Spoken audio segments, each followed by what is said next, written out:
За час до финального шоу за кулисами суматоха. 20 красавиц нужно накрасить и сделать так, чтобы наряды сидели идеально.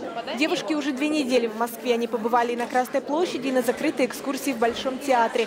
Встретились с парламентариями в Государственной Думе. Но в основном их быт – это репетиции, только репетиции. Мы хотели представить татарскую культуру во всем ее многообразии, что на татарском языке можно и оперу исполнять, и современные роковые композиции петь. То есть мы сделали так, чтобы татарская культура была интересной. Увидеть лучших татарских девушек страны приехали гости со всей России и других стран. В фойе можно было встретить известных татарских артистов, национально-общественных деятелей, активистов татарской молодежи и российских селебрити. Bu konkurs bitta albatta bo'lib, chunki butun Tatarning eng motor qizlari shunda Moskva shahrida yig'ilganlar. Binolarning barchasida ko'rgan bek shodman, Krisinkilar, barcha ko'ngilchilar. Biz bilamizcha eng motor qizlar, ular bizning Tatar qizlari. Bu Tatar qizlarini Krisinkilaydi. Albatta shibarlik, tozalik. Bizning Tatar milliy qizlari butun yer sharida yashasınlar. Конкурс очень необходимая вещь, и возможность для наших девушек татарских проявить себя, возможность представить себя миру, показать свои таланты, кому-то познакомиться с кем-то, кому-то найти мужа или жену.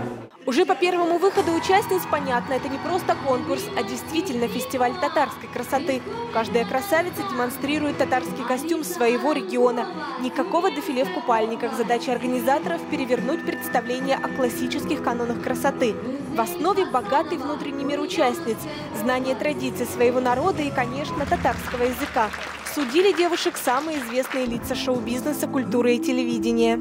Татарская красавица или татарская девушка – это все-таки прежде всего для меня, как для всероссийской свахи, это невеста.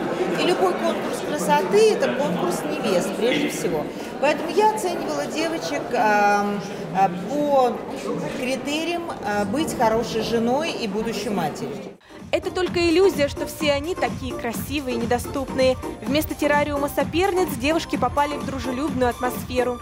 Мы узнали самое главное, что мы в целом на всероссийском уровне представляем народ. Неважно, сибирско-татарский, крымский, просто там казанские татары. В целом мы представляем народ, нацию. И, соответственно, наша цель была донести это все красиво, нарядно и показать, что у нас есть девушки такие в стране, в своем городе, которые готовы нести культуру своего народа, развиваться, с гордостью нести это имя. Сибирская татарка Алиса Арангулова представляет на конкурсе Тюменскую область. Представительница древнего рода исламских шейхов участие в конкурсе рассматривает как пропаганду татарских ценностей. Гордиться своим происхождением ее учили с детства. Мы коренные сибирские татары, татарская семья. Поэтому у нас есть свои коренные наши традиции, коренные наши обычаи, коренные наши обряды. Мы это обязательно стараемся выполнять. И поэтому, я думаю, каждый человек – лицо своего народа. Сибирско-татарские костюмы, что на Алисе, шили специально для конкурса. Конгресс татар Тюменской области и Центр татарской культуры города Тюмени уже 7 лет проводит подобный конкурс в регионе. Выход на всероссийский уровень ждали давно, а потому готовились основательно. Нужно сказать о том, что специально для Алисы наш местный поэт Захид Абай-Буляков написал стихи, с которыми она выйдет в туре «Визитка», когда участницы будут рассказывать о себе.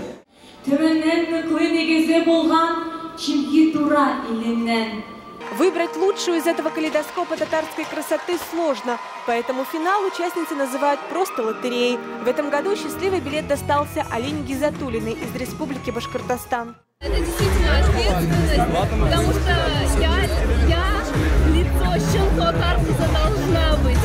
Я должна быть примером для всех девушек, для всех татарочек. К удивлению участниц, организаторы отменили титул вице-мисс. Остальным девушкам присвоили победы в других номинациях. А вот сваха страны Роза Сабитова выбрала свою тройку победительниц. Алису Арангулову, Делифрус Багавиеву и Марину Маринову в надежде на то, что одна из девушек станет ее невесткой. София Хайруллина, Рамиль Нигматуллин, ТНВ, Москва.